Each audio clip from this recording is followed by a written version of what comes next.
Сәлеметсіздер ме, қымбатты көрермен, біздің арнамызға қош келдіңіз. Әлемде және қазақстанда болып жатқан жаңалықтарды бірінші реттен болып білу үшін біздің арнамызға жазылыңыз. Видеомыз астындағы лайк және жазылу түймелерін басыңыз, қолдарыңыз Кабатулланың қабырғаларына тисін. Біз сізге ең жақсысын жеткізуді жалғастырамыз. Желіде өте жаман хабар, барша сақ болсын. Алматыдағы сауда орталығында 4 жасар қызы теуіп құлатқан шетелдік елден қуылады. Бала құқықтары жөніндегі уәкіл Динара Зәкиева Алматы облысындағы ойын сауда орталығында кішкентай қызы теуіп құлатқан шетелдіктің қылығы бұзақылық деп танылғанын мәлім етті. Бұл жайт бұзақылық бабы бойынша тіркелді. Әрекет жасаған адам ұсталып қамауға алынды.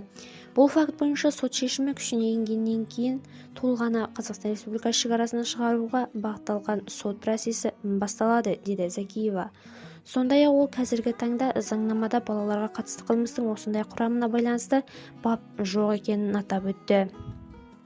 Видеороликтерімізге пайдалы болып жатқан біздің арнамызға жазылыңыз, қымбатты көрермендер. Сау сәлеметте болыңыздар.